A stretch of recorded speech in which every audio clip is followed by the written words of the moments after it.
Good morning, family, and welcome to another edition of Techniche Tips. I am your host, Joseph M. Smith. Come on into the room. We're so excited to have you today with us, and I'm excited to be live with you in living color.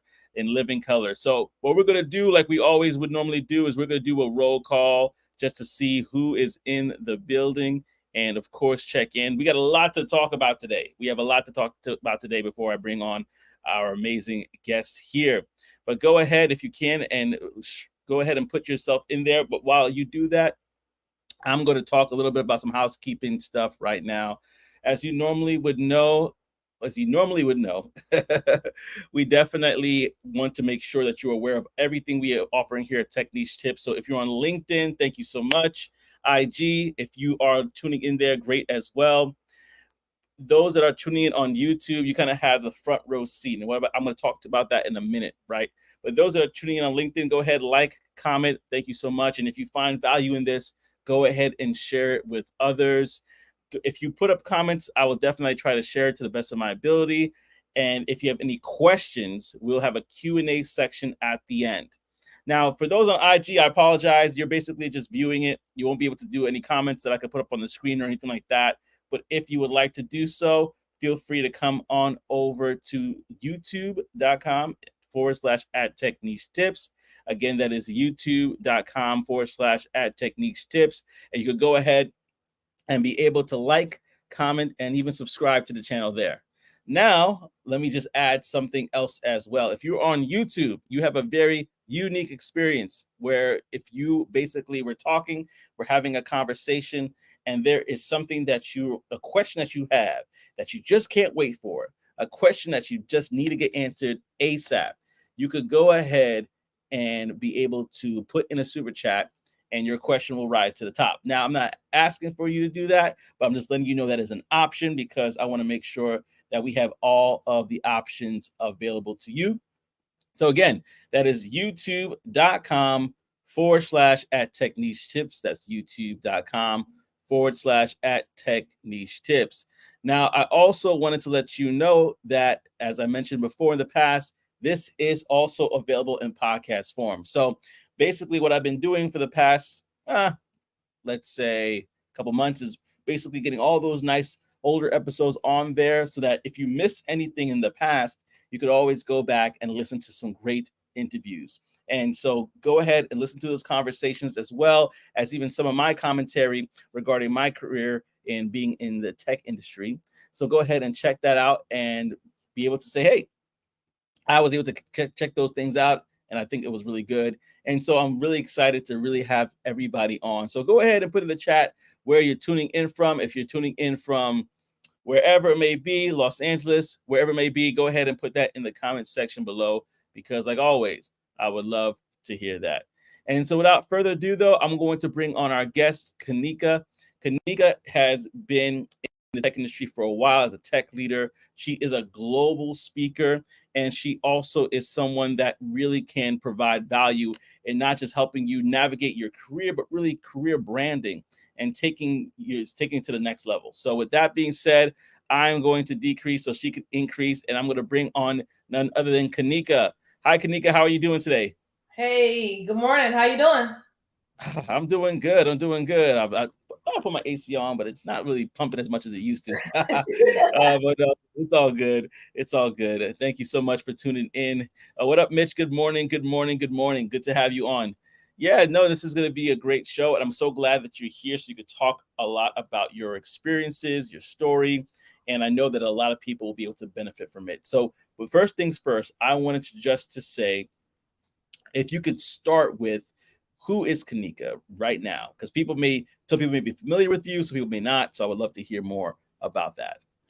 So my name is Kanika Tolver. I'm from the Washington, D.C. area, and I have spent over 18 years in the technology industry. I primarily have been working in the gov tech industry, and I am a wife. I've been married for a long time.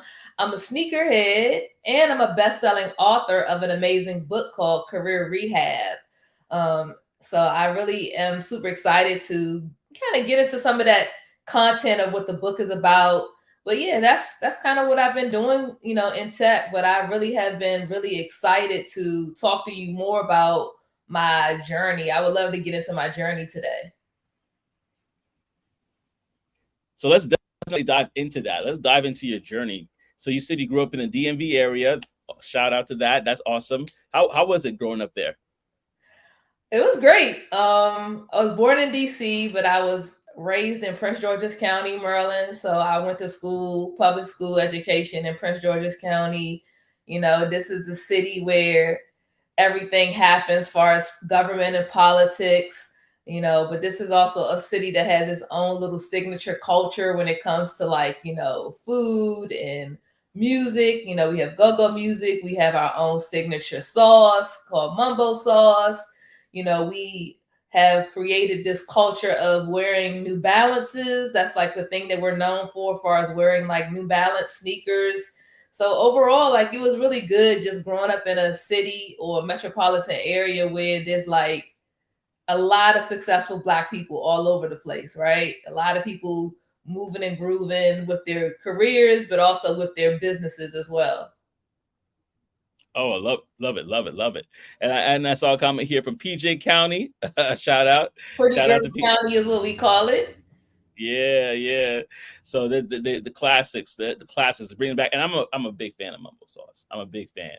I Yeah. mean, literally. uh, There's levels to mumbo sauce. Not all mumbo sauce are equally the same, but if you find some of the good mumbo sauce, you definitely have to come to DC and go to specific carry out restaurants that sell fried chicken, mumbo sauce, Chinese food, French fries, steak and cheese, stuff like that. Yeah, I went to the Chinese restaurant. I think it's called Howard China or Howard Chinese. It's like right next to Howard University. And Okay. I literally purchased, the classic chicken wings with French fries, got a ton of mumbo sauce in it, and I literally went on the plane and took it back to New Jersey. I was like, I am sharing this bounty with my wife. Yeah, you So, gotta dip the French fries in the mumbo sauce. Like, you don't really need ketchup because the mumbo sauce take care of everything. that thing was smothered. The whole thing was smothered, and I was all happy for it. I literally took. I'm like, I'm gonna wait. I took a little bite, couple of hairs in there, and I was like, nah, I'm giving this to wifey. She could try some of this too. But I love mumbo sauce. Oh man, we could dive deeper into that because I got a question about mumbo sauce. But let's let's go on in. So you grew up in that area, and from my understanding, a lot of people that grew up in that area, they are exposed to people that are part of gov tech, the tech industry already. So it's not even like something new versus somebody else who may be in a different part of the country, may not be exposed to that. Was that your upbringing as well? Were you like exposed to a lot of people working in tech? Yeah, I mean, I went to Bowie State University for my computer science degree. It's a HBCU here in Prince George's County in Bowie, Maryland. But I think GovTech has like evolved into a new name. Like, I think it was happening, but we never was calling it GovTech. But I think over the last couple of years, um, myself and other online influencers have really brought it to life of like really what GovTech is. And Mm, GovTech is like an industry right here in the DC area. It's actually global, but it's kind of rooted here because the government does a lot of the funding for the federal government contracting positions. that companies come and they bid and they win work and they work directly with the government. And then there's federal government employees who work directly with the federal government who work in IT related jobs, project management. Some people work as application developers. Some people work as system administrators. Some people work as cloud engineers. So program management. I mean, the list goes on and on. Cybersecurity is really huge in GovTech. But I got started when I graduated from college, and then I started working in the federal government space. I worked on the federal government side as a .NET developer, and then I kind of moved on into other agencies and departments. And then in 2014, I left and went to private sector, and I was able to get exposed to the federal government contracting side, working with Fortune 500 companies who actually work with the federal government. So I kind of been on both sides of the table. I've been a govie, and I've been a government contractor as well. Wow. And what, being on both sides of the table, what perspective did that give you in regards to how, every everyday person could get into this field? Because a lot of people are like, hey, they're watching this and like, man, I want to get a piece of the pie. How do I do that? Yeah, I mean, I think it's really a lot easier than what people think it is. I think that it's a very intense hiring process, because sometimes the process can take a long time, because some people are getting security clearances. Some people are going through very, deep background checks. But if you want to get into the federal government, I highly recommend that you focus in on first carving out what are you going to bring to the table, right? Like, what is going to be your niche area, and making sure that you align that with opportunities at federal government contracting vacancy announcements, I should say. So you can go online and you can just Google, okay, what are the top federal government contracting companies? You can take that list and you can actually go to their company website and apply to jobs, right? So there's companies like, companies that you know about, Microsoft, HP, Google. So many companies work with the government to some capacity, right? So you need to figure out what are the top companies that actually work with the government. Take that list and go look for jobs. If you want to work directly on the government side, you need to make sure that you are applying to jobs, going to usajobs.gov. This is where you can find opportunities that are direct hire authority opportunities. These are opportunities where in the vacancy announcement, it is basically saying that that agency is trying to fulfill a critical need of IT professionals, and you can pretty much apply to jobs directly on usajobs.gov if you want to be on the government side. Wow. So yeah, it's definitely layered, but it sounds like when you're in, you're in. Is that correct? From a federal government govy side, like on the federal government side, for sure. Like when you're in, you have to still perform well. You still have to make sure that you are doing your due diligence to show up and add value back to that organization. But on the federal government contracting side, it's really a lot more flexibility to move around and to move from different federal government contracting companies. And it's just like, how I created this concept in my book, Dating Jobs. I feel like on the federal government contracting side, you can always be getting another government contracting job when you have a security clearance, you have experience, you have certifications, you have formal training, and you have like a solid resume. Once you get that security clearance, once you get that solid experience with that first job, you pretty much can write your ticket to any opportunity within the federal government contracting space. Beautiful, beautiful. And you said something that made me perk up when you said dating jobs. Speaking about dating jobs, I looked at your LinkedIn. You have a wide range of jobs that you had in your career. Can you talk a little bit about the different jobs you had in tech, gov tech, and different areas that you worked? Okay, yeah, sure, for sure. So I have worked primarily for the last decade doing project management.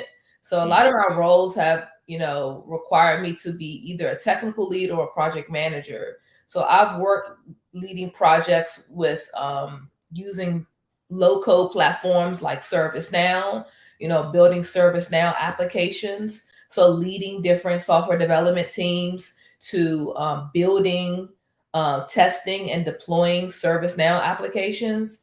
I've also worked where I have, primarily was doing work with website migration projects, which was like the thing I started to do like maybe around the Obama administration.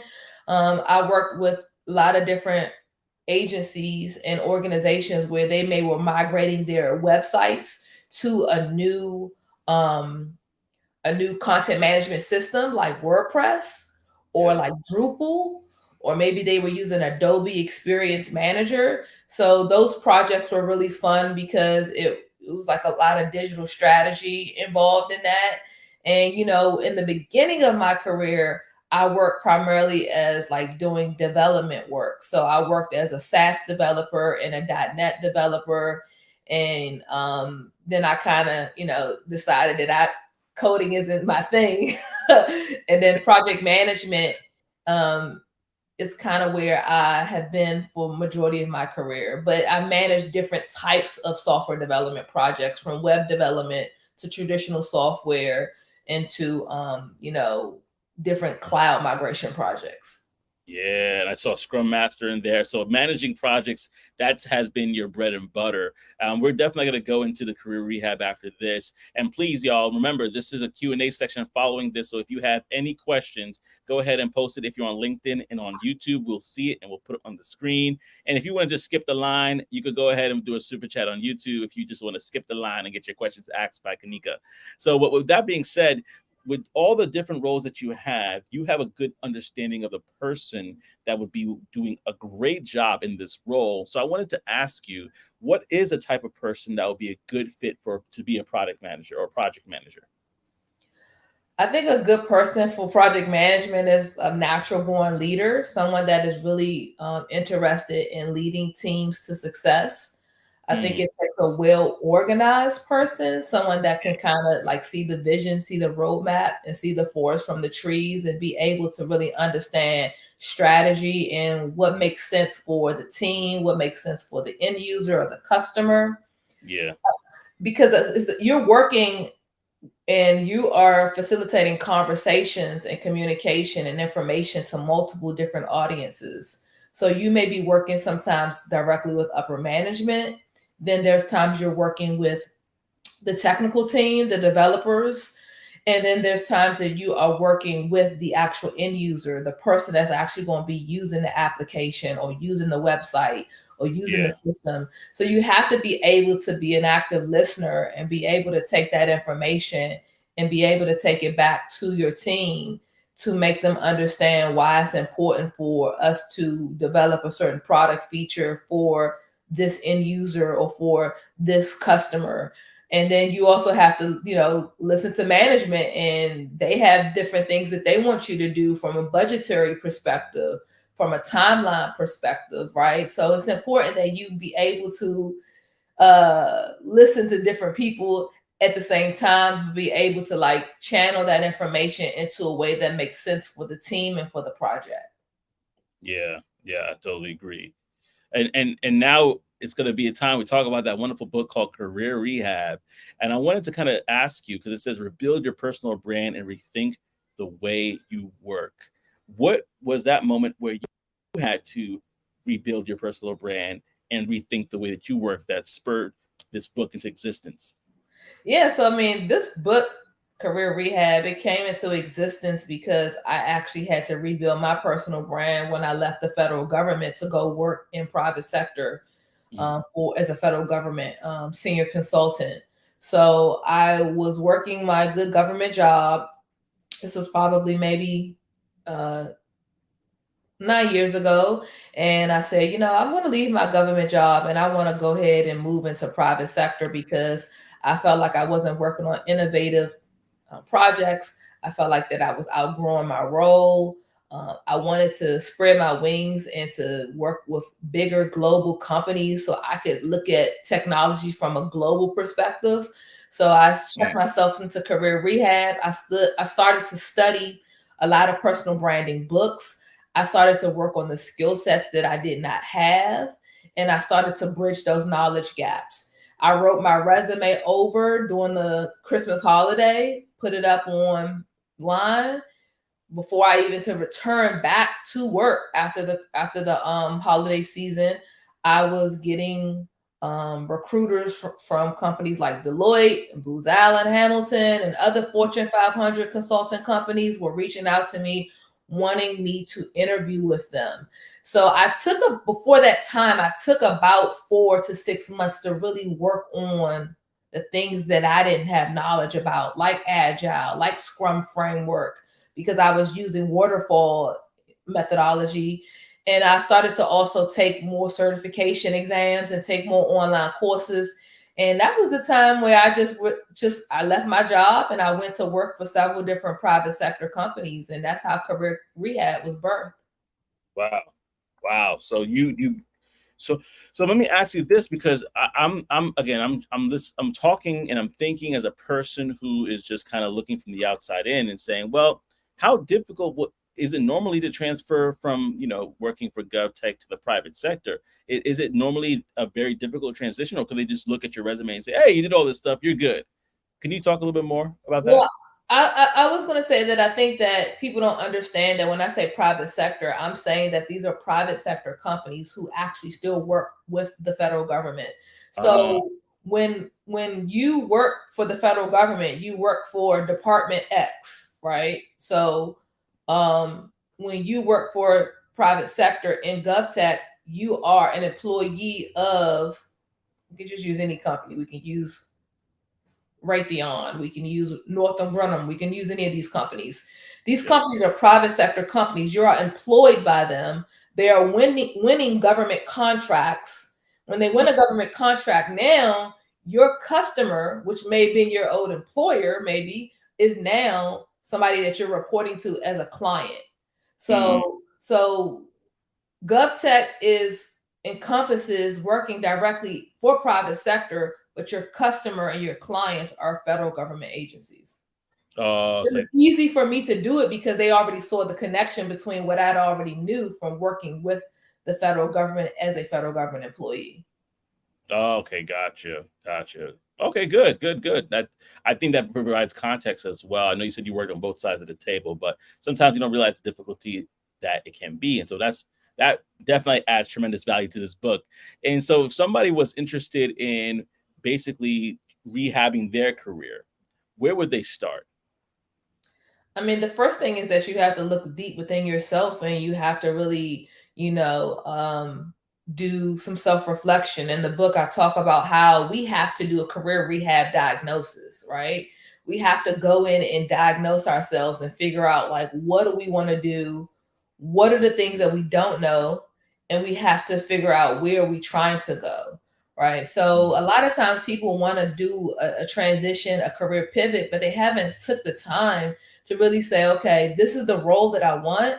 These are the skill sets that I need that are outlined on the job description. These are the things that I know I don't know. Let me go work on those things and give myself 3 to 6 months to really hit the ground running and really get deep back into the knowledge of the things that I don't know, meaning labs, courses, meaning that's getting certifications. That means that you are creating an online portfolio. So I think it's important that we understand that career rehab is a time for rehabilitation. It's a time for rebuilding upon the things that you kind of have, but also creating opportunity to learn things that you don't have. So I always encourage people to first figure out your path and outline that according to where you're trying to go. So that's the first step. The first step is not to go apply to a job. The first step is not to go and just think that this is going to be an overnight success. It requires some patience. It requires some time of training and coaching. So that's what I would encourage people to do, is first figure out what role do they want, what skill sets do they don't have, and start focusing on the learning and focusing on the applying of the learning. Got it. I made me think about something that Myron Golden once said is, in regards to skill being wisdom, getting there takes some time, because first you have to realize that you're ignorant, you don't know what you don't know, then Right. you have to then you get to get knowledge. So you start knowing what you didn't know, and then understanding is the application of what you didn't know, and then all that put together uh, builds up this skill, which in the ancient times, depending on where you were, what Hebrew word was used, it's wisdom. So Yeah. I thought that was very interesting that you said that, because oftentimes we want to skip steps. We see the advertisements for the big bucks that could be made in tech, and we say, "Yeah, I want to do that." Right. But we forget that it is a profession, and you need to have a skill. You need to be paid for. You need to be paid for this skill. And Celeste even said exactly. She's like, she totally agrees. And so that's something that we definitely want to make sure that the audience understands, as well as that whatever career you're going to, like Kanika just said, you want to be able to understand what it is that you're getting into and what is required when you get there. Yeah. And so I totally agree with that as well. And so now we're talking about this particular time, because the industry always goes up and down. It's like a roller coaster. And right now we've seen a little uptick in hiring, but we also seen some layoffs at the same time. What would be some advice you would give to somebody in navigating this space, where on one side you're seeing I'm seeing tons of people getting hired that have been looking for jobs for months. And then on the other side, I've seen some people that have been laid off. How would Right. somebody navigate this particular time that we're in? I mean, this is a very interesting time in this job market, and I think it requires a lot of resilience. It requires a lot of power of focus. And I Mm, think that there's so much to be, we can learn so much from this particular job market, but I think we're so focused around the negative aspect of it because it affects mm, people's livelihood, right? It yeah, affects, families. It affects people's confidence. yeah, People have been laid off and the rejection rates are high. And so I think that we could come back and just write a whole blog post or article or book about this particular dispensation in time because mm, there's a lot to be learned, but we so focused on how we feel right now. yeah, So I think the focus would be if I had to give anybody advice, if I was, someone that was an existing candidate in this job market, I would first focus in on reevaluating how am I doing my professional networking. yeah, Professional networking has to be a lot more creative. We're not going to go through the front door anymore. We're going to have to really find ways to do things differently. So go to job fairs in person, go to virtual job fairs online. Also, make sure that you are going to conferences because outside's been back open for a while and conferences are alive and kicking. yeah, Attend those job fairs at those conferences. Make sure that you are also going to meetups because sometimes meetups are a great place for you to meet people who actually have leverage for hiring. These could be hiring managers. These could be people that can refer you into the hiring system. yeah, Leverage going to LinkedIn Lives and audio rooms. This is where the magic is happening because people like myself and other experts, other authors, other recruiters are dropping a lot of amazing information about how to navigate these challenges. I yeah. think just being on our phone and hitting the apply button is Mm, not going to work in this job market because mm, it's just not sustainable. yeah, People are showing that, oh, I applied to 300 jobs and I didn't yeah. hear. But did you get from behind the keyboard? Come on now. Did you meet some people in person? Did you go to some Yeah. conferences? Did you look at meetups? Did you go to Eventbrite and look at career related events happening in your city?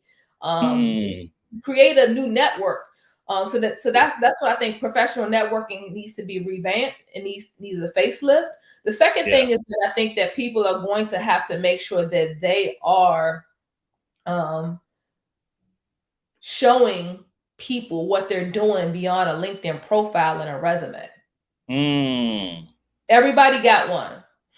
yeah, Everybody has a resume and a LinkedIn profile. But what are you doing beyond your LinkedIn profile and your resume to show people that you are constantly learning, you're constantly building, you're constantly creating, you're constantly getting certified?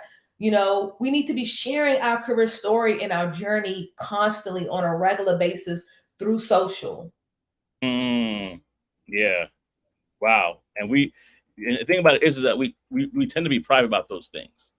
We tend to be more like that's I'm putting things together. I don't want to think my employers thinking I'm going to leave or whatever the case is. But what you're saying is, and I agree with it, put it out there. Let people know what it is that you're doing, what you're working on, where you're developing your skills, and really get outside and be connected with people. That is true. I think that's something that we could definitely capture in this time. Oh, you got Celeste going crazy in here. She's like, first of all, she said, I'm still upping my skills. I'm intending on starting the process to get government clearance because I have a lots of goals years into the future, and what I do today matters most of my tomorrows. And I agree with that. She said that part. You're preaching, sister. That's exactly what networking and meeting others. And then she ended it with a yes. Yeah, I think COVID did. I mean, it affected our professional networking skills to a certain degree, and I'm even myself having to relearn how to do that, right? Because we was home for 2 years, so I think it's important that we reevaluate that. And I think don't be scared to share your career journey because you're currently working at an existing employer. Would you rather level up, or would you rather wake up and be laid off? Because I have clients and I have people that said to me, I know you've been preaching about personal branding for years, but I was so dedicated and committed to the company brand that I forgot about my brand. And when I got laid off from this amazing Fortune 500 big tech company, I was lost in the sauce because I basically spent my whole time drinking from their Kool-Aid instead of creating my own. So that's the part that people misunderstand, is that it's not you're not shading your employer because you're working on yourself. Yeah. You're working on yourself, right? I mean, so like, if that employer has a problem with that, then that maybe not the best place for you to be. Yeah. You know what's so funny? It's interesting that you talked about the fact that your people are maybe concerned about that. It's so true, and there's some people that I'm not saying I'm for this, and maybe you could add to this when I'm done. But some people might be so against job hopping, for example, right? And I'm not pro or con against that. I feel like if it's appropriate time to go, but if it's not, then why go? But jobs are very quick to hop from you if it doesn't fit their agenda or time or criteria. So I think that there's definitely a balance. It's definitely kind of knowing your value in the marketplace. That is truly something that everybody needs to have a grasp on. And that's where somebody like yourself, a career coach, where somebody could come to you and be like, hey, this is what I can bring to the table. And you could basically affirm in them, like, listen, your value is a lot higher than you think. We need to talk. We need to work on your branding and get it there. I want to talk about branding next, just like one little tidbit, but I did get a comment here that I thought would be great. I'm actually going to share two. This is from Alan. He says, one hack I do is network as an Uber driver, as I'm looking for a new business development role. And I think that's a great idea. That actually is a great idea. Like let's dig into this example real quickly, because think about it. I'll keep it up there. So many people are coming into this car, right? I used to take Ubers downtown to DC to work sometime, or sometimes I would take an Uber to go home. Maybe I stayed for happy hour and I wanted to take, instead of me taking the train, I would take a car home.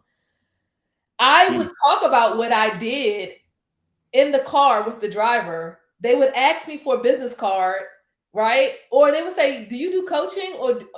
So it's kind of like, if you have a great personality, you don't know who's jumping in your car. It could be a hiring manager. It could be a CEO. It could be a senior executive. It could be a career coach. It could be somebody that's a regular employee could say, I'm willing to give this person a chance because of the conversation that we had in the car. And I think that's another thing, is that people are not having real good, healthy, strong conversations that are not big on being a taker, but also just nurturing and having a healthy conversation. I'm not going to jump with you and be like, hey, yo, you hiring? Like, no, first we need to talk about my day, how things are going, what do I do, whatever the case may be, my family. And then we kind of talk about those other things, and it helps break the ice easier. Well said. Well said. And No, when you talk, that's actually a dope networking concept. yeah, I love it.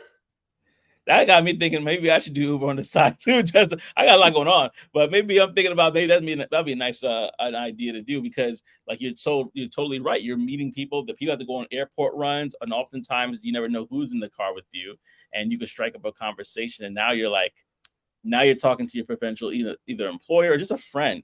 And it reminds me of even just in tech sales how we can basically, as we're in tech sales, you get on a cold call with somebody, and oftentimes I do this. I just kind of be really honest about my day. Like I would talk and be like, "Hey, how you doing? You doing great?" And they ask me, "Okay, yeah, I'm doing good. How are you?" And I'm like, "Well, man, I just my toddler was keeping me up all night."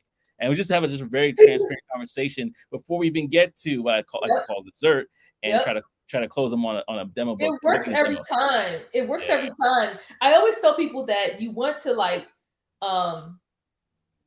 you want to secure people's heart over before you try to secure their mind, right? I don't want to pick your brain first about what you could do for me, but let me come into this conversation with trying to edifying you, to hearing, to listening. And guess what? It's a psychology way of just saying, you know what? I'm not here for what you can do for me. I'm also here to listen about what you are going through, or what you experienced this weekend, or what you experienced this day. And people will be more inclined, I think, to help you when you ask for help in an indirect way. It's coming from a caring perspective. Absolutely. Hey, Dave, how you doing? Dave just came through. He said, "Hey, what's up? What's going on?" Oh yeah, no, and I'm actually pushing this to Celeste, because Celeste actually said we are leveling up here. I have 10 children that I'm also upping their tech skills and building their personal brands along with mine. I love that. People don't That's realize. awesome. Whoa, that's so good. People don't realize it's about their journey first and the employer after.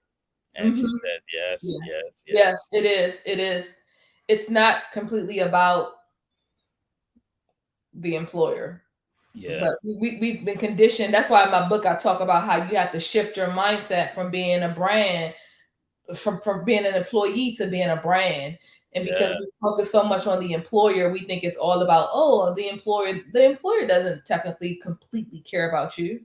Yeah. We've seen that. Yeah. Oh yeah.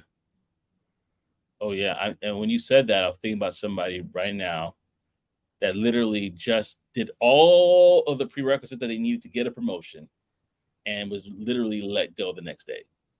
it was like listen, like you just moved the goalpole. Like it's supposed to be here. I got there, and now you're saying, well, we have to let you go. And Yeah, that sucks.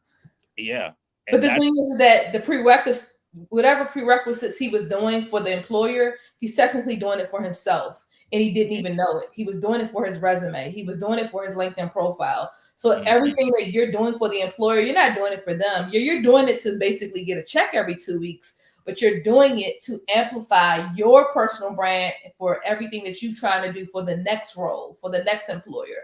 That's why dating jobs is such an important concept. And people may call it job hopping. You can call it whatever you want to call it, but the job is friends with benefits. And every benefit that you receive from the employer, you're taking that benefit with you to the next career relationship.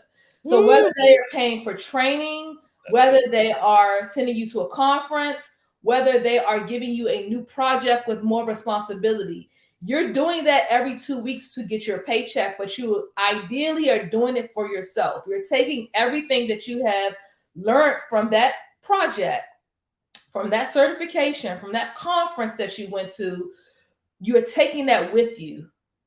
It's not there. It's not there. It's not. That's yours. You work for it. You put energy into that.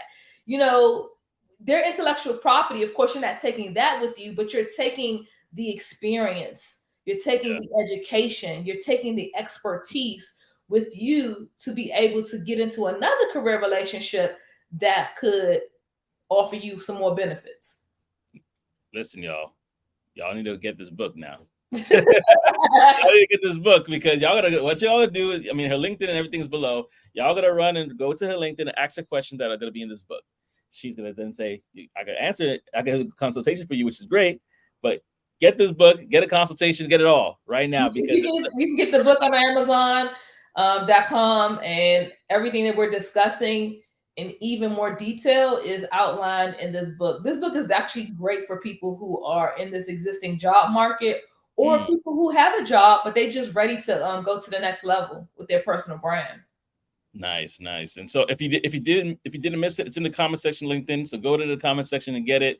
YouTube, it should be in the description. So go to the description and purchase that book today and let it come tomorrow because Amazon is in holiday season mode, and so they're sending these things out like hotcakes, real quick. Next day delivery, 2-day delivery. You're getting it. So that's good. And one more thing before we go into Q&A, y'all put the questions below so that way when Q&A hits, I can just go to your question. You'll be the first one that I would reach out to and put up on the screen and we'll answer it. But in regards to branding, what is one tidbit that you could give away? Because we're not giving everything away. They got to go to the book and get everything. But what is one tidbit you would give to someone who is saying, okay, I want to work on branding? What's the first thing I should do? Where should I start? Like, what should I tackle first? What's that tidbit you would give to them? Man, I mean, I have like more than one tip on that. I have to come back and just do a conversation with you on branding by itself, right? Because we talked a lot about GovTech and stuff like that, but branding is universal to all industries. It's not for the things that I've accomplished or just even tech, right? So the first thing I would encourage people to do is to the foundation of a solid personal brand is a solid resume and LinkedIn profile. People are like skipping that step sometimes. They're just going out getting certifications and going out taking courses, and they haven't really been able to, transition their LinkedIn profile and their resume for their future. They're still out here marketing themselves like their past self. So if I'm trying to transition into tech, why am I still talking to myself online or talking about myself online as if I am only just an administrative assistant? Why am I not leveraging the things that I learned as an administrative assistant and kind of giving my resume and my LinkedIn profile a revamp or a facelift to now talk about the things that I can bring with me when I was doing what I was doing as an administrative assistant? What is applicable to the tech industry, right? So some people are talking about themselves like they still the Uber driver. They're still talking about themselves online like they still work at Target as a customer service rep. And they're not realizing that a lot of the things that they've been doing in those jobs are still some tech-related tasks. They're still technologies that they're touching, but they're only talking about themselves as if they only can interface with customers. So I encourage people to do the revamp, but also level up with those tech skills and those certifications and marry them together because they're not, I mean, it's like LeBron James had to level up his personal brand. He couldn't continuously talk about himself as if he was the high school player. He had to talk about what did I do as a high school player that's going to make me level up and have a solid personal brand for the NBA. He had a lot of accomplishments as a high school player, but he couldn't continue to talk about himself online as if like he's only going to be a star high school player. We have to talk about ourselves within the future and not the past. I'm gonna let that simmer. And the reason why I'm letting that simmer a little bit because that is a lot deeper than people. We're talking about people's identity now, and how people view themselves and how people value themselves. And to me, that opens up a larger conversation. Like, who do you think you are as an individual? Do you see yourself as a person of value? Do you see yourself as bringing value to the marketplace? Like, do you diminish the God-given abilities, the skills that you developed over a period of time? Do you diminish all of that and not see the potential that you really do have. And so that's why I'm letting it simmer for a second, because I think we struggle with that. And I'm going to ask this question real quickly, but I'm going to turn to the comment section. Oh, you about to say something? I think we struggle with it, Joseph, because you're hitting on something really hard right now. You can't rebrand your career until you rebrand your confidence. Right? So think about it. You just said that we have the way that we talk about ourselves, the way that we value ourselves, the way that we see ourselves.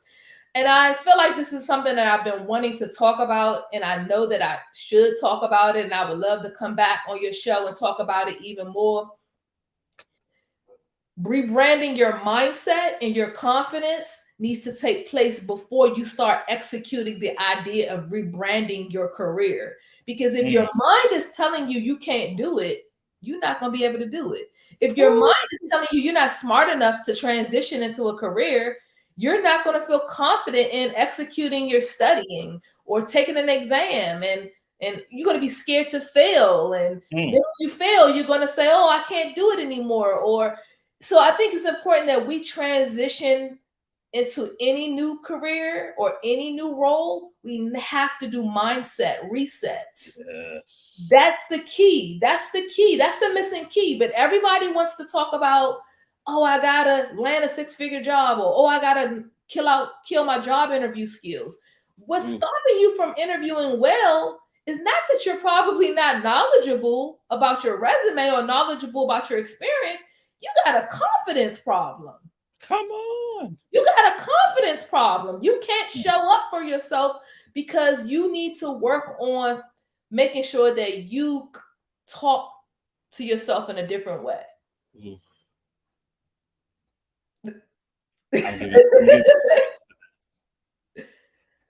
I'm going to piggyback on that and say some of us may need to go to counseling as a prerequisite to this career rehab and work on some stuff, because Mama said some things about us that now we should let that go, but it's stuck on us.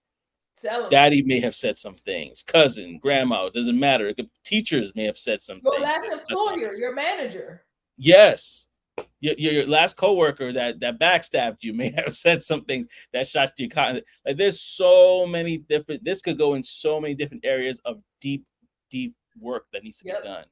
And that's why I named it career rehab, because there's some rehabilitation needs to take place. And I talk about in the book how we have to shift ourselves from being career sad. A lot of times we're stressed, anxious, and depressed. Right? So think about it. For many different reasons. It could be personal. It could be grief. It could be relationships. It could be your children. It could be your last job. There was a lot of racism. There was a lot of microaggressions that took place. There could be so many things going on that has nothing to do with you executing a career pivot. So we have to shift our career sadness from being sad, SAD, to ads. We have to accomplish dominating success. So we have to flip that acronym of sadness into let me accomplish dominating success by revamping my personal brand and me walking like a human advertisement for all the things that I know that I am ready to get into. I can do it, but I can't do it stressed. I can't do it anxious, and I can't do it depressed. I saw what you did there. To the S, but at the end, oh man, it's ADS, sad, and we flipping it to ADS, accomplished dominating success. Let me ask you this question: when people go to consultation with you, do they bring the Kleenex, like the virtual Kleenex for them, so they can be like, "Oh my gosh, yes, I did think that way about myself"? Well, I mean, honestly, I haven't done one-on-one career coaching for some time now, because I have spent a lot of time writing the book before the pandemic started. People come to my Twitter spaces and they come to some of my online events like this with you, but honestly, the book is a clear reflection of what I went through. I'm not telling y'all nothing that I never experienced. I've experienced stress, anxiety, and depression in the midst of making a career shift. So I would want people to know that the things that we discussed today is a part of my journey too. I've been through a lot, and I understand what a lot of other people are going through. So that's why I wrote the book. And my clients are showcased at the end of each chapter as a case study of what they have overcame as well. So I did career coaching prior to 2020. Mm. You didn't know you was coming to church today, did you? I feel deliverance in the room. You didn't know you was coming to church on a Saturday. We started talking about this subject. I felt deliverance in the room. Okay, the comment section has blown up, y'all. I got to go back to this. I got to scroll all the way back up because we missed some stuff. Welcome to Career Rehab Church. You didn't know you was coming to church. Career Rehab Church, CRC. Come on in the building. I will be the usher. Have a seat. Because somebody actually, I'm gonna touch on it because it's something somebody just said something about that too. I just got the audiobook. She said she's just like, I'm not wasting no time. I got it right now. Enjoying the show and the nuggets from our guest Kanika. She Honeybee says, talk about ourselves in the future, not the past. LinkedIn profile, level up, hashtag add value. Hashtag they were there. As soon as we started talking about the subject, people started going like fire. They started going like fire. Yeah, man, I would love to come back and talk more about this because another thing that people don't understand is they are networking with the past folks that they don't need to be networking with those old folks. So it's I almost ran. Stop networking. Stop trying to take people from the past with you into the future. You got to level up your network. You know, you can't network for. You got to network for your future, not your past. Is what I always tell people. So this is what I wanted to say earlier when we was talking about professional networking. Is that how am I trying to transition into tech, and I'm trying to take my old coworkers with me? Like that's not going to work. I have to create a new circle of trust. I have to create a whole new framework of people that I work with, right? So those people are going to be like, oh, you really going to do that tech thing, or you really going to do this, or you really going to do that, and they're going to speak fear over your faith. So a lot of times we need to reevaluate our circle. That's family and friends. That could be your spouse. That could be your significant other. That could be the relationships that you have with your friends. So I always tell people, I'm always networking for my future, not my past. Whatever future goal I have, I am creating a whole new network for that goal. Oh, wait, pause there. You said for every future goal that you have, you're creating a network for that goal. Right. So if I have a goal to do something for my book, I am creating a whole new network of other best-selling authors who can school me on how to be a best-selling author. If I'm trying to be a speaker, then I'm trying to build a network of other successful professional speakers. If I'm trying to transition into cloud engineering, I can't be hanging out with the administrative assistants. I need to be hanging out with other cloud engineers that are going to help me be able to overcome these new challenges. The reason I talk about that, Joseph, is when I left my government job to go into private sector, that my coworkers at that existing organization at the time said, you're going to leave, and you're going to leave, you're ruining your career. You're going to leave. And I'm like, these people had only been working at this job for 20 years. This is the only job they had. Why would I listen to them? Right? Why would I listen to them and I miss out on taking a job offer with Deloitte? Why would I miss out on working for a global company when you've only been working at the same federal government organization for the last 20 years? So I said all of this is that I had to let them go and create a whole new network at Deloitte so I could really be successful with my new journey.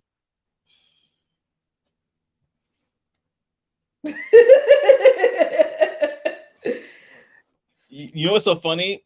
What you're saying is kind of what some people have tried to say in the past that I've talked to. Is like get connect with people that are in the field want to be in. Well, the way you put it just now, it really gives it a greater level of value, in my opinion. When you're saying, look, this is the goal you have, that goal needs to have a new network. Like that there were so many nuggets in here, y'all. But that one right there, I almost ran around my office. I just like real quick. Oh man, like it's the same way how we met. We met in a Zoom group because we have a goal for our personal brands and for our companies, right? So at the same time, like, I'm not in this Zoom group for kicks and giggles. I'm in here because I'm trying to learn from other people who are doing it right. So I think it's important that we understand that. You asked me earlier, what can people do during this particular job market, in any job market? Yeah. Closed communities and closed groups, Discords, Slacks, group coaching programs, that's where you're going to thrive in. You're not going to thrive in trying to be a fan of everybody's stuff on social media. You're going to have to find your tribe. You know, you can't be over here liking this, following this person, following everybody. You're going to have to pick a couple of influencers that are in alignment with your goals, follow those content creators, and you're going to have to find Facebook groups, Slack groups, closed communities where you can get nurtured and you can get really the attention and the information that you need to level up in this job market. I think everybody's trying to do information overload. And that's actually a bad approach. You got me thinking about some stuff for myself. It's a bad approach. It's a bad approach because everybody's throwing all this information at us, and we don't even know how to implement it because it's too much. Yes. We are. Somebody says, Honeybee says, we need a part 2. I got you, Honeybee. Yes, I want to put it up because you said that, and she already commented, like, listen, Q4, branding and transition. We need to talk about it. The Felicia was like, that's where I'm at, you know, and George, Dave said, you know, hitting the nail on the counseling part. I love this comment from Celeste, though. She said, confidence is key. I coach friends on this. You remember that although you want the job also needs you and your expertise, and the person you are is to be held high in every step you take. For sure. Yeah, she hit something very key about, like, you know, held high in every step you take. So the confidence has to be at the start of the initial phone screening, right? You can't come in low. You got to come in hot, right? You know what I'm saying? You can't come in low because guess what? The phone screening dictates the next step that you take. It dictates the next step that you take. So think about it. If you got on the phone with your wife for the very first time and you like low energy, not a great, interesting conversation, she's not trying to go on a date with you. You know what I'm saying? That's why I say the dating concept, it works, because the phone screening is like, yeah, let me get your number. I find you attractive. I think you got the skill sets and the knowledge for this job description. You coming in low on the phone, you're not bringing that level of energy and intellectual swag to the phone screening. You'll never make it to the job interview. That's true. That is very true. I know that for a fact. I know that for a fact. I experienced it, and a few of my friends have experienced that as well. Oh, wait a second. This is funny. Honeybee, like, does she have autographed book copies available today? I want to buy 2. She is not playing any games. Now, this is the part that I have to highlight as well, because they came in hot when you said this.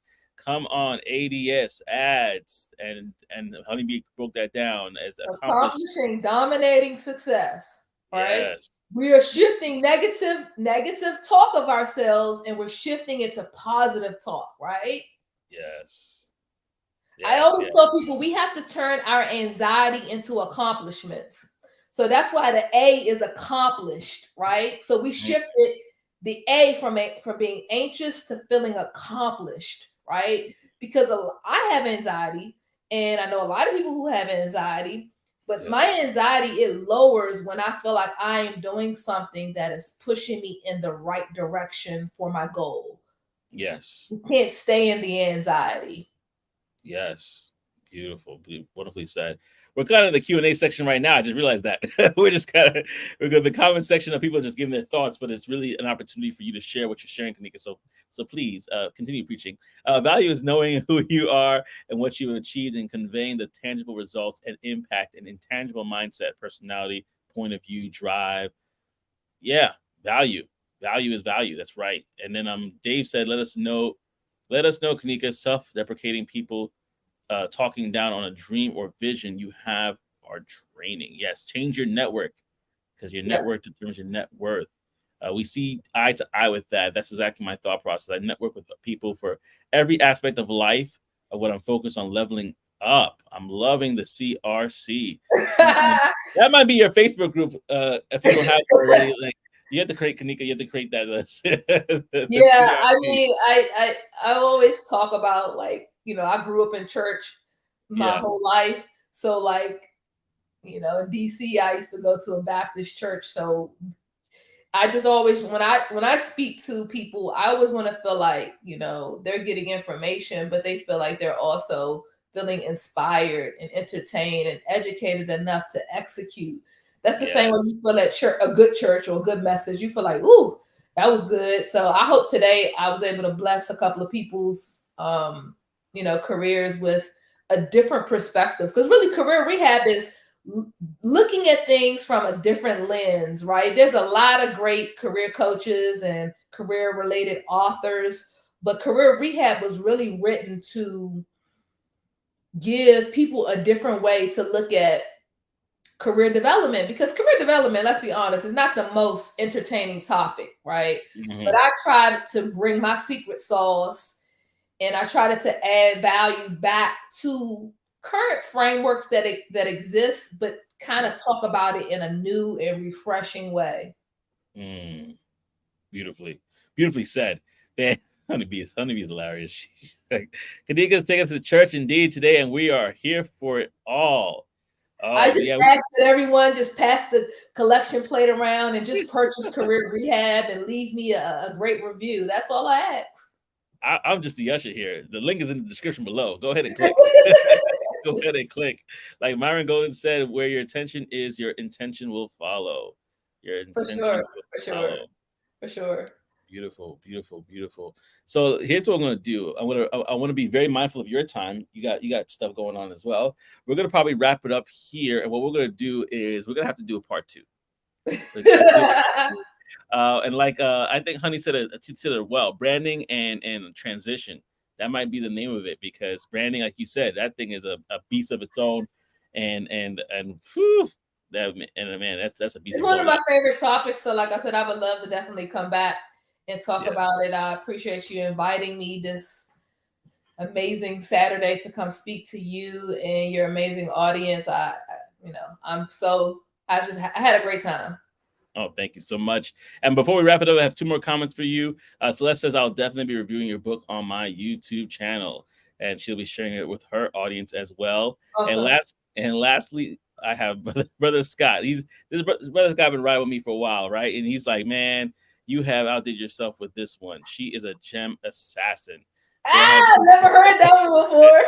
I he's creative. There has Gem been so assassin. I'm gonna have to use that one. I always try to just drop gems, but now I am an assassin. I just really want everyone to succeed. I want everyone to have an amazing career.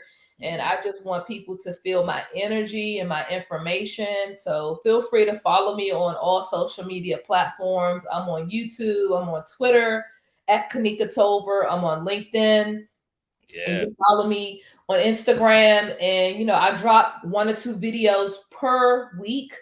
I don't be doing a whole lot of gym assassin type energy on the YouTube channel. But guess what? You guys gave me a great idea that it's important for me to bring my authentic self to my platforms, because this is the energy that you guys want. This is the information that you want. So even Yeah. myself, branding is constant adjustment, Mm, constant assessment, right? yeah. You can't adjust what you don't assess. And I think we need to talk about the assessment of the brand, because the brand can't transition until the assessment is done. And once the assessment is done and the adjustments take place, then the transition, it takes off. Listen, y'all. I know she's talking to y'all, but she's talking to me too. So, I'm taking talking, I'm talking to myself. I'm talking to myself. Like, I'm constantly re-evaluating my personal brand. And the feedback that I got today from you, Joseph, and the feedback from the attendees today, I'm taking it all into my head and saying, how could I do better? That's so good. That's so good. Y'all gotta stop commenting. Now they're commenting even more. They're like, Wait, we yeah. don't want it to end. I know, but I have to be respectful of my guest time. I'm gonna just post it up here, the comments that you had. But while I'm doing that, I'm gonna say thank you, Kanika, for taking the time. He said he basically don't have enough room in his phone for all the comments he wants to send. He's like, He said, I'm on my iPhone. The title of the event covers the comment area and post button. He's like, there's the room. Yeah, no, I definitely would love to come back. I would definitely love to do another LinkedIn Live and YouTube stream for sure. And like I said, I appreciate you so much. And you guys can follow me on LinkedIn and continue to follow Joseph as well and his YouTube channel. Thank you so much, everybody, for tuning in. Thank you so much, Kanika. I appreciate your presence. This is going to be the first of a few things that we're going to talk about. But thank you so much. And y'all, if you really liked it, like I said, go ahead and share this with others. If you've really found value in this, go ahead and buy the book. Let's start there. Buy the book. That's first. Connect with Kanika and share this interview with others so they can know that when they're purchasing that book, there's so much value in there for them as well, right? There's so much value in there for them as well. And I'm gonna say it again. Thank you so much, Kanika, for joining us on this live. We're definitely gonna have you back. And when she comes back, y'all bring 3 or 4 of those coworkers because they need to level up too, right? Or those friends. Listen.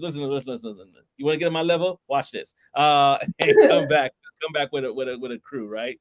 Yeah. But thank you so much, y'all. And then, like I always say, until next time. We hope to see you on the other side. Take care, family.